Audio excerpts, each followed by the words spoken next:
What's up, horror fans? Pete here from the Lassercast, where me and my good friend Danny over there talk about horror movies and streaming shows from all the different decades. Today, we are getting in a busted up van and we are driving down the Texas highway to talk about 1974's classic, The Texas Chainsaw Massacre. And just for fun, just because we like talking about a bunch of freaks sitting around a table trying to eat a girl, we are going to talk about The Texas Chainsaw Massacre 2. Which, Danny, would you believe this? This is the first time I've seen Texas Chainsaw Massacre 2. I totally believe that. You're rocking the right shirt for today, too, I noticed. Yeah, I had to put it on. I have horror trivia after this, so I figured I'll get into the spirit. I recommended to you that we cover not this entire franchise, but films in this franchise because, as you mentioned, Texas Chainsaw Massacre came out in 1974, and I'm not great at math, but I'm good enough to know that this is 50 years since that original movie. In fact, we are coming up on the exact date from the opening of the movie. The original movie time card says August 18th. Yes, that's a good point. I figured it's the summer. It's almost August. Let's at least get to talk about this first film, and then we can kind of pick and choose around. This franchise has what I would consider, this franchise to me is very similar to the Halloween franchise in the sense that the original is an all-time classic that every horror fan has on a pedestal of some sort, depending, how high you have it on that pedestal, that can be debated. Yes. It has a couple of sequels that are good, a couple of sequels that do the original justice. Yeah. It has a remake that is, depending on who you talk to, either a bastardization of the original or a pretty cool update on the original material. Sure. And then it has other sequels that are just bottom of the barrel. What the fuck were they thinking? I cannot believe that, this is a part of this franchise movie. Right. And Halloween has that. Mm-hmm. And I think the Texas Chainsaw Massacre has that as well. I mean, there are memes made of both the best parts of the best Texas Chainsaw movies and the worst parts of the worst Texas Chainsaw movies. Okay. So which ones are you considering bottom of the barrel? Because, I've watched 4 so far. That's it, 4 from the whole franchise. And I know you really hate the Netflix new one. I think the 2022 Netflix Texas Chainsaw Massacre is awful. I think that the movie Leatherface is pretty bad. Yeah. I think that Texas Chainsaw or Texas Chainsaw 3D, that one, the one with the infamous "Go Get 'em, cuz" line from Alexandra Daddario, is pretty god awful. Yeah. And I think that a movie that we'll probably talk about not this week but next week, depending on how you know it, either The Next Generation or The Return of the Texas Chainsaw Massacre, which infamously stars young Renee Zellweger and Matthew McConaughey. Yes. I think that those 4 movies, is it 4 or 5 movies that I just talked about that are pretty god awful? So Leatherface is the 4th one, right? So part 3. Wait. 3. I'm sorry. Is called Leatherface, the Texas Chainsaw Massacre Part 3. There's a singular movie called Leatherface, which is a prequel that came out probably in 2017-ish. Okay. That is not great. So you have, yeah. But I think the two movies we're going to talk about today are wonderful. I love them both. And it's no shock that they were both directed by Toby Hooper, who is somebody who I feel has never gotten his fair shake in when people discuss the great horror filmmakers. Yeah. I feel like he's, for some reason, just never mentioned, even though I would argue that he has made three of the scariest horror movies of all time. Okay. And I think I would go out to say he's made about 5 or 6 good to great horror movies. Is Life Force on there? Life Force is definitely on there. Yeah. Life Force. I think Invaders from Mars is really fun. I love Invaders from Mars. So we'll talk about this when we get to part 2. But when the Canon Film Group, Golan and Globus, they signed Toby Hooper to a 3-movie deal in the 80s. And basically the whole point of that was they wanted the Texas Chainsaw Massacre 2. But before that, he made Life Force and Invaders from Mars, which are both super fun and good horror movies or sci-fi movies. But the fucking guy did Salem's Lot, which is unbelievable. It's a TV movie, but it still holds up to this day as one of the great vampire films, one of the best Stephen King adaptations. I think the idea that they've tried making Salem's Lot miniseries and movies since 1979 and have failed repeatedly over and over again proves how good that original 1979 was. Mm-hmm. Of course, Texas Chainsaw Massacre Part 1, and I love Part 2 as well. And fucking Poltergeist, which I will proudly say on this channel was directed by Toby fucking Hooper.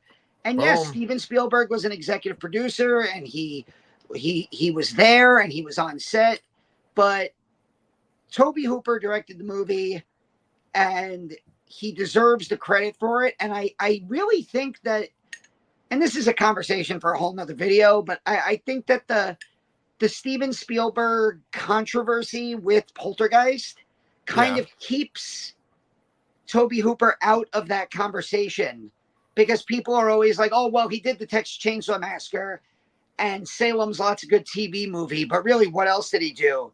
And I'm like, well, he fucking did Poltergeist. And if you're somebody our age, I can't think of movies that like terrified me more growing up than Salem's Lot and Poltergeist. Right. Like, and then of course, you add in 50 years ago, the Texas Chainsaw Massacre, and you get 3 of the all-time greats. Yeah, it's funny because you said 3 of the all-time greats, and I didn't think about Salem's Lot because I always think of it as like a made-for-TV movie. But and I've never seen Salem's Lot, by the way, either. But I was gonna say, didn't he make a movie called like Crawl too? That was like a alligator movie, or it was like a movie. It's like a slasher. Go ahead. He made a movie. I think he made Crocodile and like Crocodile Part 2 back in the 90s, and they were like direct to video. Like direct to video. I think they might have come out.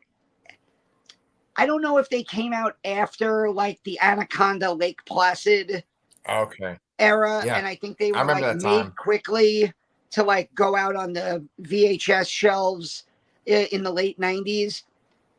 Crawl was directed by your boy Alexander Aja, the one that came out a couple years ago. Yeah.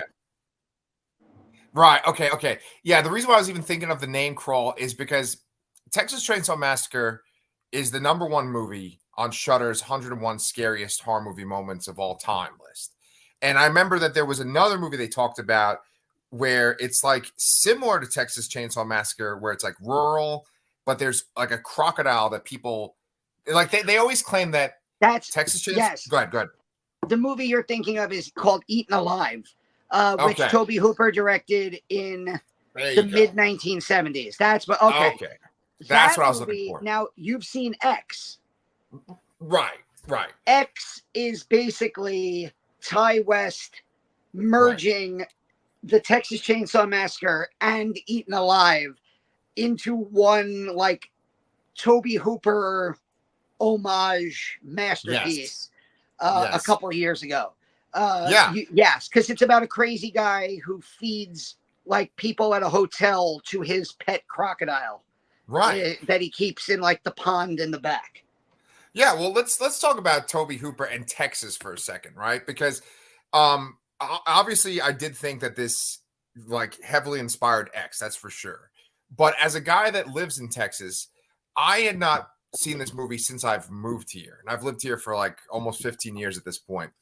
Um what I was going to say was that like the movie's weirdly relevant to me. Like they talk about like the Longhorns a lot in the second movie. They're always like, "Oh, Longhorns" or whatever, or "Hook 'em horns." They say that a lot. Um, the movie itself was filmed in Round Rock, Texas. That's where I work. I work in Round Rock, Texas. You know, and the movie premiered in Austin, Texas. So I actually looked up the date because you were talking about like the release is coming up or whatever. It was released in Austin, Texas on October 1st, 1974. So that's when it came out. Now, Toby Hooper, he was a film student at the University of Texas, UT. That's a major like draw for this area. That's where my wife worked for many years. And he was like a documentary film, like he was like studying to be a documentary film, major or Documentary, whatever. yeah. Yeah. So like the inspiration for this movie was like these news reports that he would see from San Antonio that had like really brutal violence in them. And then, of course, what you'll hear a lot when people talk about Texas Chainsaw Massacre is that it's inspired by Ed Gein too, right? And Ed Gein like also influenced like Psycho and Silence of the Lambs. So it's interesting that he made this movie kind of inspired by like the brutality of the real world. And that's something that he talked about in interviews where it's like there's this brutal visceral world out there, but we're kind of almost like living in a daydream. And he wanted to like make this brutal visceral world come on the screen. So one of the inspirations for him was he was in a hardware store and there was a big line and he was just looking at the tools on the shelves and he was like, oh man, how could I just get through this line? And he's like, I could get that chainsaw over there and I could just saw through all these people in front of me. So that was one of the inspirations. And so like I think about the whole Texas feeling here, and I think that there's probably many, many imitators that have come after this, but this has like a very specific feel to it. I mean, Texas is in the fucking title of all of these movies, or Yeah. most of them. And if you know, and I'm sure you did a little bit of research, you always do, you're really good at that. Thank you. But the making of this movie was basically hell for the people involved, to the point where like you can see it in the movie. Like you see every character is covered in sweat, and there's like these scenes of like bugs flying around, and everything looks like wet, not wet, but like moist from humidity, and everything looks real and disgusting, and it's basically because it is real and disgusting.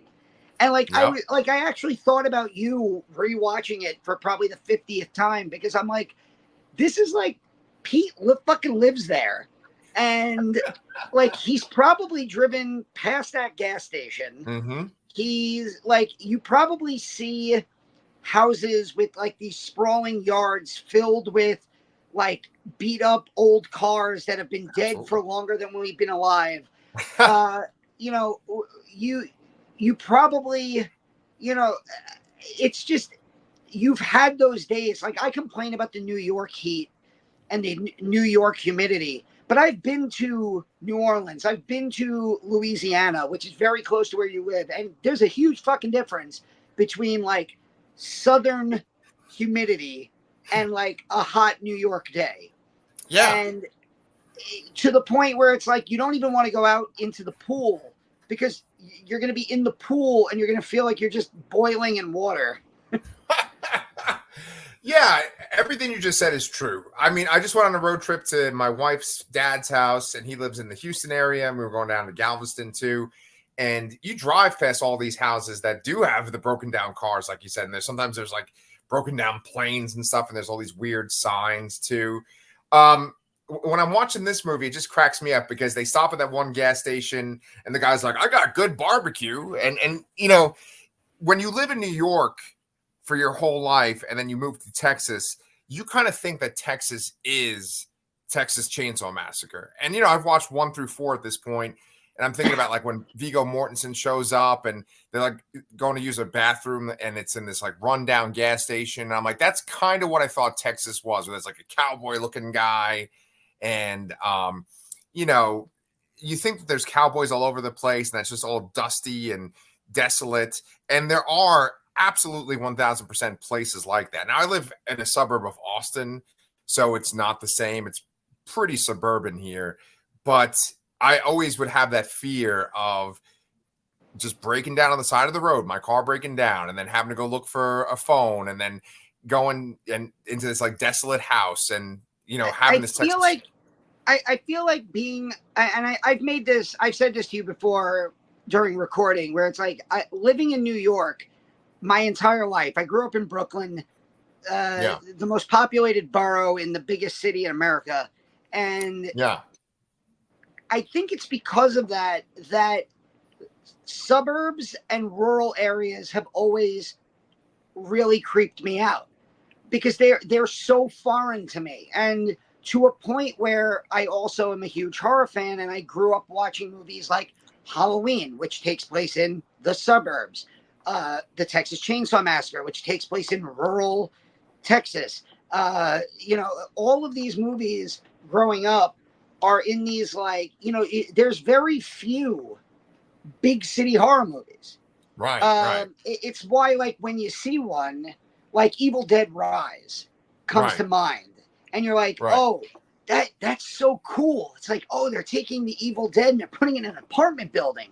Yeah. It's like you can't imagine the Texas Chainsaw Massacre happening in Austin right now in 2024 when it's like this huge sprawling metropolis.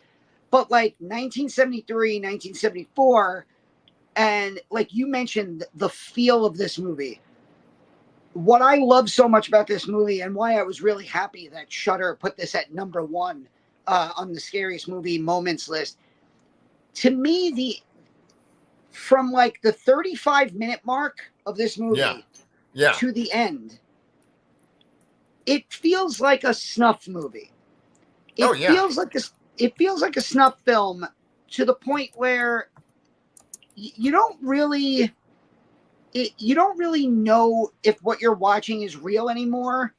And when you know about the actors going through the behind the scenes torture that they were going through, it really amplifies that. Like when you're watching Terry McMinn, who plays, I think she's the one that gets grabbed and put on the meat hook. When you're watching that scene, it doesn't feel like she's acting. No. When you're watching the dinner sequence, Marilyn Burns never feels like she is acting in this movie. It feels like she is being wrongfully tortured and we're just watching it. And it always makes this movie have that feeling of, I don't know if I should be watching this right now. Yeah. And it never, I've seen this movie close to 50 times and it always feels like that. I noticed something just like this viewing. I noticed how, especially watching parts 1 and 2 back to back, part 2 is a movie. It's a fun, borderline horror comedy with these over the top performances. What do you call it? Dennis Hopper. Dennis Hopper, and who plays Otis in Devil's Rejects? Why can't I? Bill. Mosley. Bill Moseley. Bill Moseley is so amazingly over the top.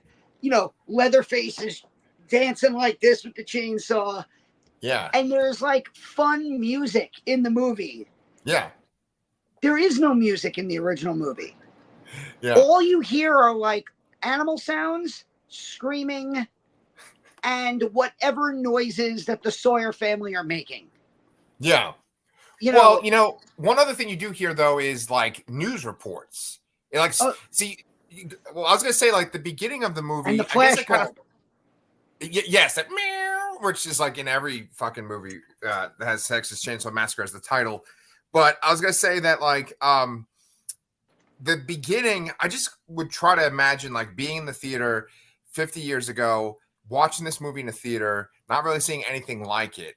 And then you just hear these news reports of like really unsettling things. There's like bizarre images where it's like, it looks like these bodies that have almost like melted like candles. And there's like police kind of checking out a crime scene.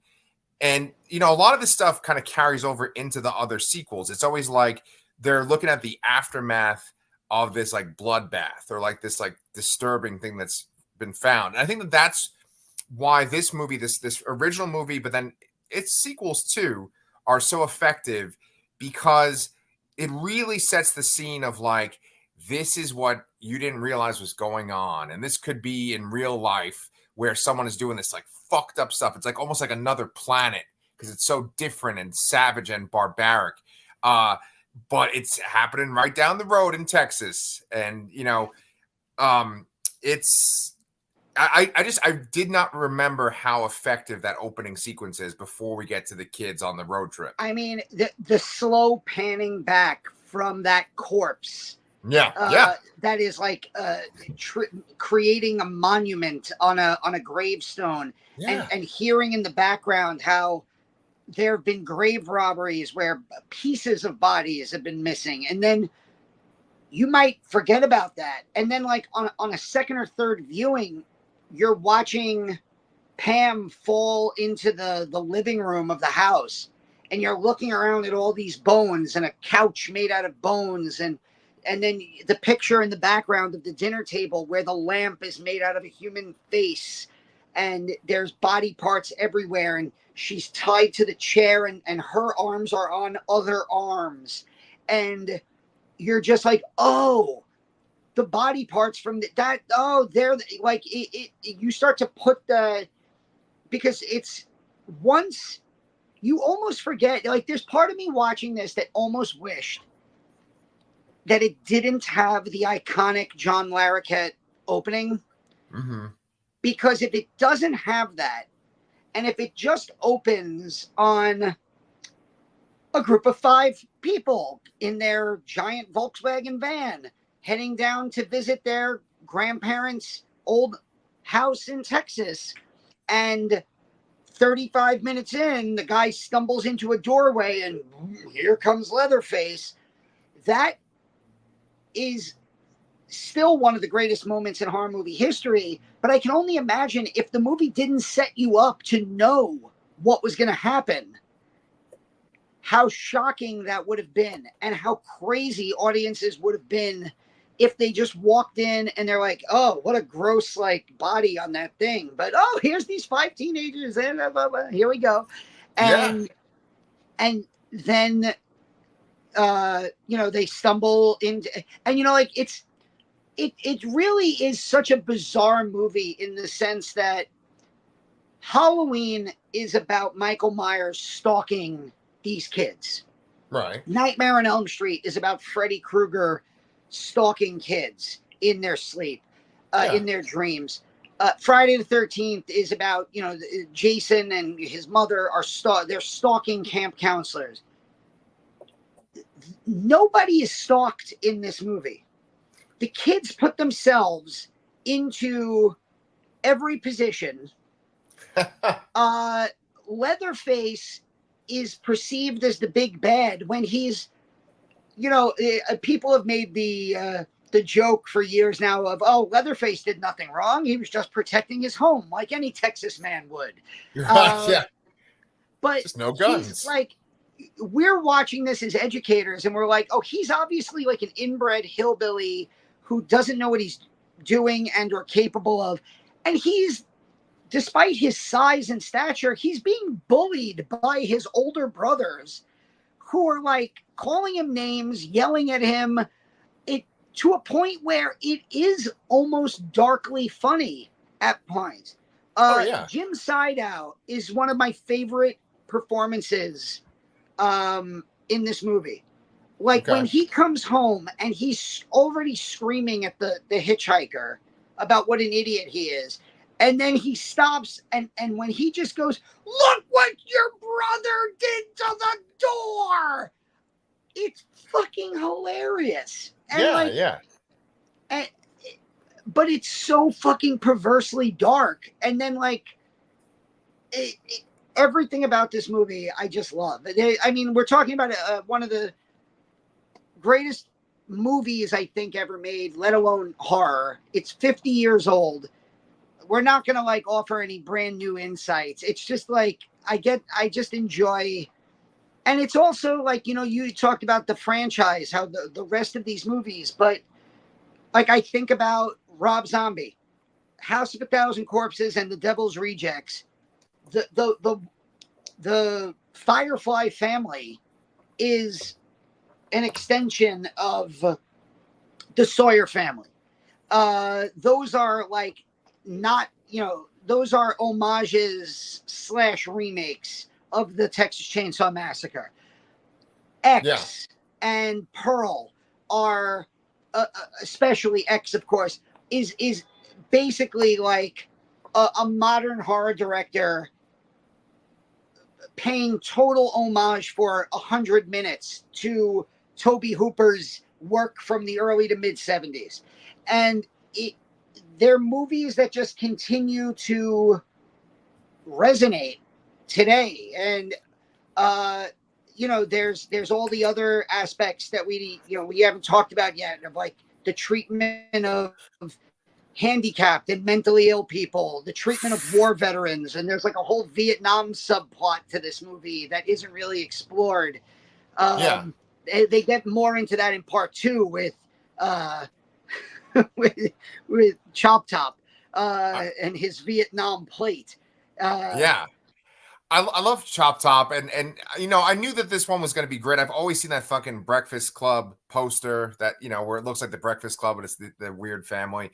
But I was going to say though is that um it's weird that there's so many movies in this franchise, but there isn't like a lore. Like, you know, the deeper you get with Freddy, definitely with Michael Myers, yeah, absolutely Freddy, Michael Myers, Jason, they start to kind of like build up this lore where there's like surviving characters. There's like they explore the origin of the character more. This movie, it's almost like they do the same scenario every single time where people kind of just stumble into the Sawyer family land. And then it always ends up with a girl like at a table bound and surrounded by them. And I think that like people are just kind of like obsessed. Filmmakers are obsessed with that scenario and just kind of recreating it. But like, how can we make it more depraved, or how can we make it more over the top? And I think it works, but when you watch it like 4 times in a row, you're kind of like, okay, this is going to happen now, and then this is going to happen. And it's with diminishing returns, you know. But for the original, like if we kind of open it up and start taking it apart piece by piece now, it's interesting because there's the sound. You know, we talk about the sound editing, the sound design for this movie. It's so unsettling. You know, there's animals, there's like buzzing, you know, insects. Leatherface himself makes some weird fucking noises like throughout the movie. But then besides that, the dialogue, there's so much talk about like slaughterhouses, how to kill animals, the difference between killing animals one way versus killing animals the modern way. And when we talk about like lore and the continuation of a story, that's the closest thing that we get to lore in this particular world. You know, it's like it's a retelling of the same story, but the only kind of through line is that there's always this connection to like the meat industry and slaughtering. And I think that that's really smart. And I think that that's helped this franchise because when you're talking about meat, when you talk about butchering animals, it's automatically planting the imagery in the audience's mind that the humans are the meat. The humans are going to be butchered. And so that does And so much of the work there. Go ahead. no, and it's also it's a visceral image. You think of like there, it's like the number one reason why people are vegetarians and vegans is because of the killing of the animals. And they think about a sledgehammer slash air gun to a cow's head, and they're like, well, I can't do that. I'm not going to eat meat anymore. And so just like the conversation in the van is Right. enough to kind of start getting your stomach all tied up Right. before you get to any of the, and I'm going to say it like this, before you get to any of the non-existent violence in this movie. I don't want to say non-existent. There's obviously violence in this movie. But one of my favorite aspects, and I love every time I rewatch it, it's just even more shocking how this movie, and I'll compare it, obviously, a movie that I feel did the exact same thing was the original Saw, where when people walked out of these movies, they were like, well, that was the most disgusting movie I've ever seen. Yeah. And when you look back and you rewatch it, you're like, wait, they don't show anything. Yeah. They don't show they show a girl being placed on a meat hook. They don't show the meat hook coming out of her and blood pouring out of her body. Right. They don't show there's one chainsaw death in the Texas Chainsaw Massacre, and you're watching Leatherface do this from the front, so you're not seeing a body get sawed in half. And I think that it messes with you psychologically. In fact, I was reading, and the funniest part is the only person you ever see get touched by the chainsaw blade is Leatherface himself when he cuts his leg at the end. Right. But it messes with your mind because, like you said, it's all of this talk about killing animals for meat, for head cheese, for barbecue. And you see that dinner table scene and you see body parts and bones and you're like, oh my God, this is the most disgusting movie. I can't believe they showed all of this stuff. And then you look back and you're like, they didn't show anything. Yeah. And it makes it so much more effective. And I think that is probably the biggest reason I don't love a lot of the sequels, is because a lot of the sequels and the remake especially make it a point, they kind of lose track of that idea, that the idea is to like psychologically convince people you're watching a disgusting movie instead of just splatter, gore, chainsaw, meat hook, all of that stuff, especially in the Platinum Dunes remakes, which we're going to talk about in a later video. Yeah. My biggest problem with those is that, first of all, Leatherface in those movies is like some like big badass killer. And second of all, they show so much over the top gore, which I appreciate because I'm a horror fan. I love gore, but I feel like it loses what makes this original movie so great. Yes, I agree 1000%. I mean, I know that like people always talk about how not gory this movie is. They even talk about it in that 101 scariest horror movie moments thing on Shudder too. But in the second movie, they do increase the gore, just like you said. Maybe we can kind of transition to the second movie now. And we can still keep talking about the first too. But in the second movie, there is weird gore shit that happens and depraved stuff, but there's not actually that many killings in the second movie either. Yeah, I mean, you also, when you bring Tom Savini on to do makeup effects, it's like, okay, we're gonna have to show some more gore. So in the opening 5 minutes, you have one of those annoying guys driving, and you get like the chainsaw across his head, and this great shot of him driving with like his head sawed in half, and then his head pops off and like blood is shooting out. And but I think what where I don't mind that especially is that part two is so tongue in cheek. Right. Toby Hooper was like on record as saying that he felt that parts of the original movie were a comedy, and nobody else saw it like that. So when he made part two, he purposely made it much more overt in the comedy, where you have Chop Top acting the way he does, where you recast Leatherface to be this like weirdly sexualized dancing freak with a chainsaw. You have Jim Sidow's character winning the chili cook-off, and then they find the fingernail, and he's like, "Oh, that must be one of my peppercorns." Toby Hooper himself. I don't know if you realized. There's a scene in the hallway when Lefty meets in like the hotel when Lefty meets. What's her name? Snatch, not Snatch. No, not Snatch. Stretch. Yeah. Yeah, my favorite Brad Pitt Texas Chainsaw movie. Snatch. Yes. When Stretch meets Lefty in the hotel, there's like a guy in an orange coat who gets something thrown at him, and he like turns towards the camera and goes like, "Ooh." That's Toby Hooper. And it's like Toby Hooper's just having a blast making part two. Yeah, it's a fun movie. I mean, I liked it for how over the top it was. And like it is very different, but then it's also like the same structure, right? Like it starts out in a different kind of scenario where we have those two guys getting killed on the side of the road. And boy, are you like happy when they fucking die in the second one, right? They're just so obnoxious. They're just like calling Stretch's show. They're like, just being annoying. They're so excited that they're going out.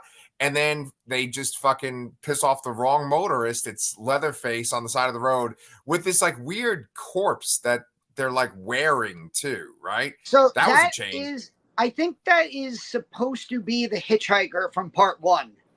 I think that's cool. The in-canon idea is that it's their brother, so they take their brother with them. And like Chop Top,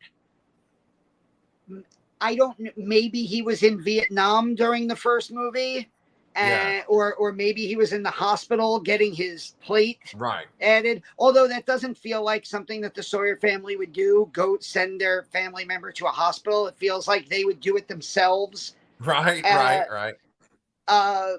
But yeah, I think that, because obviously the hitchhiker gets flattened by the truck at the end of the first movie, they needed, because Jim Sidow is obviously, he's older. He's an older character. He's not going to handle the action sequences. And Leatherface doesn't talk. So you need a character who's going to do the voice work for the family. And Bill Moseley is just so great. I mean, but there's like iconic lines of dialogue in part two. Like, lick my plate, you dog dick, is one of the great lines of all time. New Jersey HorrorCon is like in 2 weeks, and Bill Moseley is going to be there, and I might ask him to write that on like a poster. But like Jim Sidow going, the saw is family, and that like that line is like, I think on the poster, like that amazing Breakfast Club ripoff poster that you talked about. Yeah. They even bring that up in Search of Darkness when they talk about Texas Chainsaw 2. Well, it's funny, that's like right? Toby Hooper's sense of humor. Yeah. I mean, it's fucking great.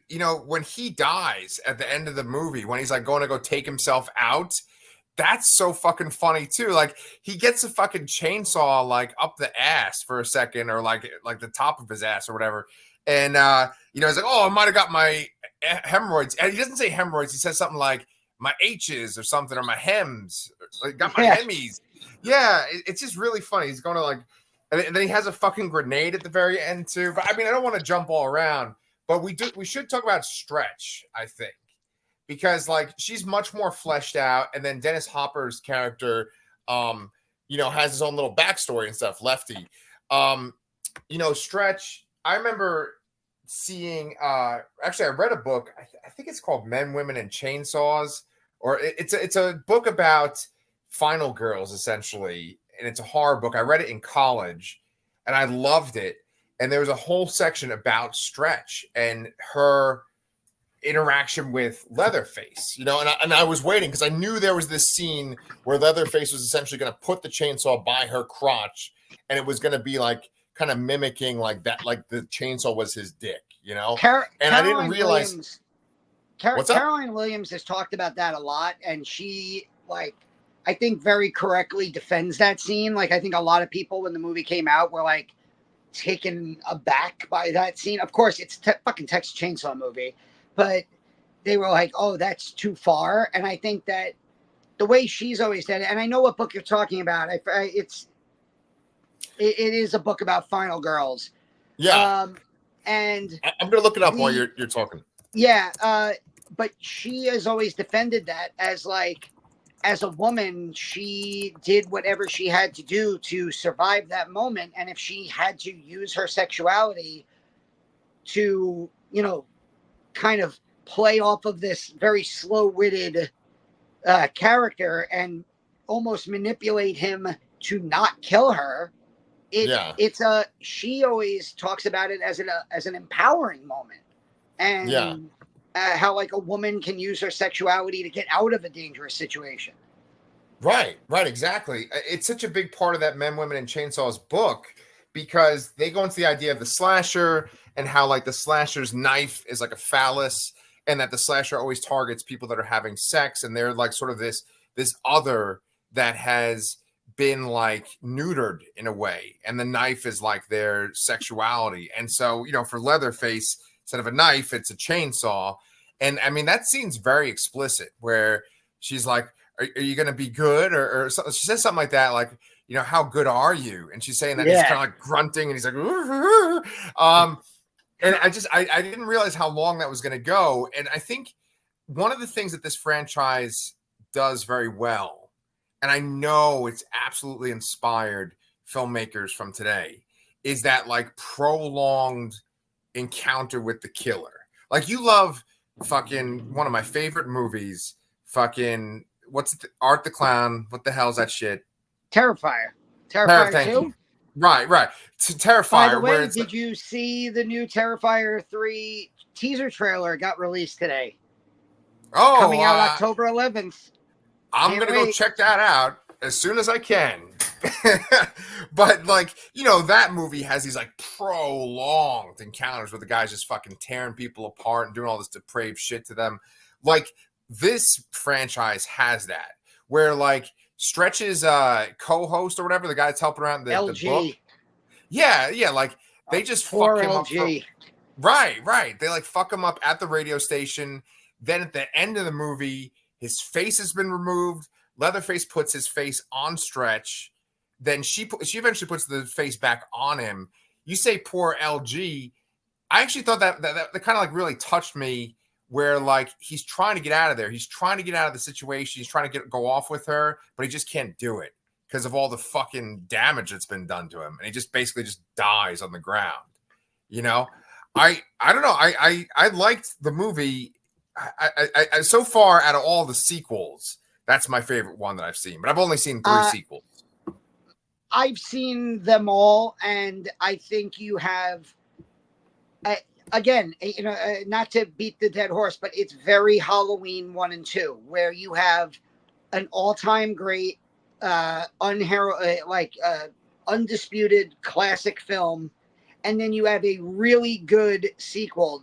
I would actually rank Texas Chainsaw 2 ahead of Halloween 2, only in the sense that it because it's so over the top funny, because it makes itself, you have the same director coming back and effectively saying, okay, I want to make a sequel, but I don't want to do the same thing I did in the first movie. So I'm going to change it up, and I'm going to make this fucking wild ass sequel where, you know, Bill Moseley is scratching the skin off of a freaking plate on his head and eating the flakes while talking about music. I will say, I forgot how great the jump scare is when he's talking to Stretch and he tells her to like look in the dark room, and then fucking Leatherface comes barreling out of the room.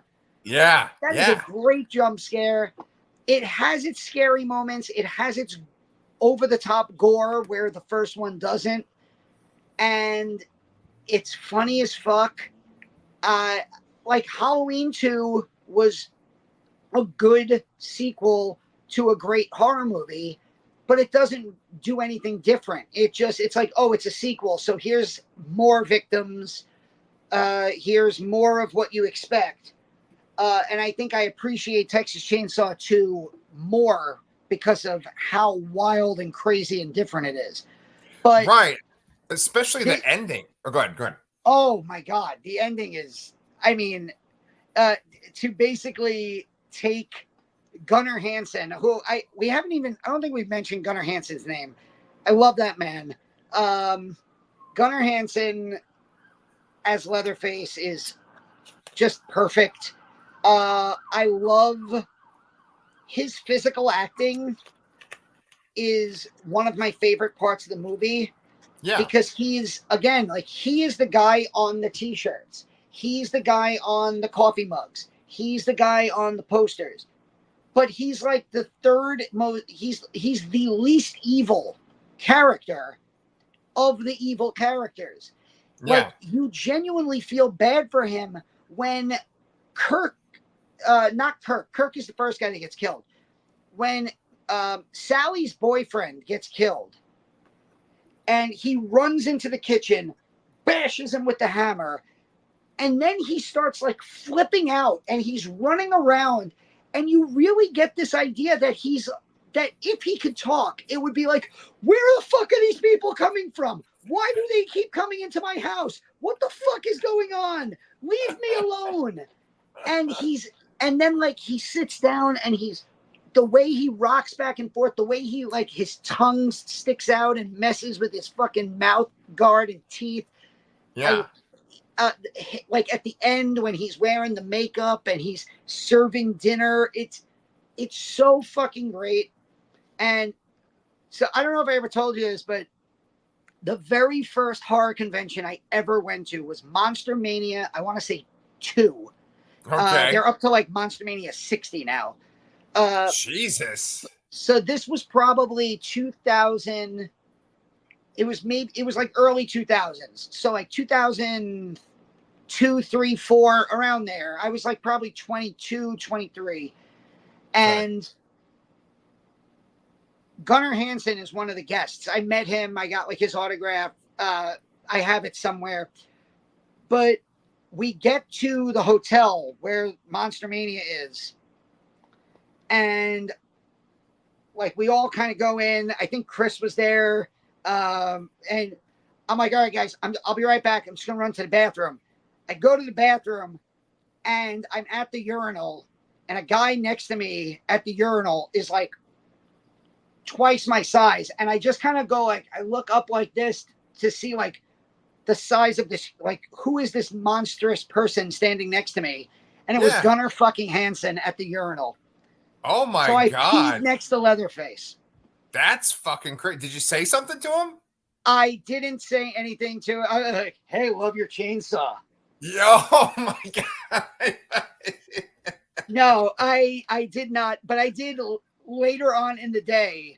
I did meet him at his like, table, and I got a picture of him. But this was so long ago that it was like pre-cell phones, pre-smartphones. So we all went with like digital cameras and like box cameras. So I have the picture saved because somebody took a picture, had the picture, and sent it to me in like so I have it somewhere. But that's my little I peed next to Leatherface story. There's one more thing I wanted to bring up about the original movie. Do it. And I'm interested to hear your take. This is not your first time watching the original, right? No, I watched it like when I was in my early 20s. So one of the most maligned characters in horror movie history is Franklin. Yeah. And okay. I think that there's no character that really shows like the progression of 50 years more than Franklin. Like, Okay. Franklin would not be on that trip today if he was. I mean, they're driving a van where, in order for him to get out of the van in his wheelchair, they have like these two pieces of wood, and Right. like he can't, like, they all go up into the house and they just leave him outside in like the sweltering 110-degree Texas heat. Yeah. He like several times is like thrown down like a ravine. And Paul Partain, who plays him, I always like how sweaty he must have been in this movie. Yeah. And I always just felt bad because like people are like, oh, he's the most annoying character. I'm like, he's like a mentally challenged, physically handicapped character who the other four characters, including his sister, don't give a shit about. Yeah. And like I was thinking like today, like he would have like a van where the ramp would fold out. Or like in New York, I don't know about Texas, but like in New York, our buses, like the hydraulics go down and then they put out the ramps that they could like lift the people in wheelchairs up onto the buses. And it's like so convenient now. And like they're like, oh, hey Franklin, what are you gonna do? We're gonna go upstairs. You wait down here in the heat with the bones. Yeah, so I always feel bad. I always feel bad for Franklin, and I always feel bad for the kid from the Babadook, who are like, oh my god, they're like the most annoying characters ever. I'm like, there's a reason they're annoying. It's not they're not being annoying to spite you. they're like severely challenged people who. Right. No. It's interesting that you say that because, I actually have worked with a lot of people with special needs, and it's interesting too because, Leatherface himself, Gunnar Hansen, when he was studying for the role or trying to like practice for the role, he went to a special needs school in Texas to just kind of see what special needs people, because that's the way that he viewed Leatherface. And I actually, when I first started working here and first started in education, I went to a school that was just special needs students, and when people have disabilities and they have special needs, they will often like talk a lot, or they might kind of like say things at inopportune times or say controversial things, or just kind of not read the room. Right.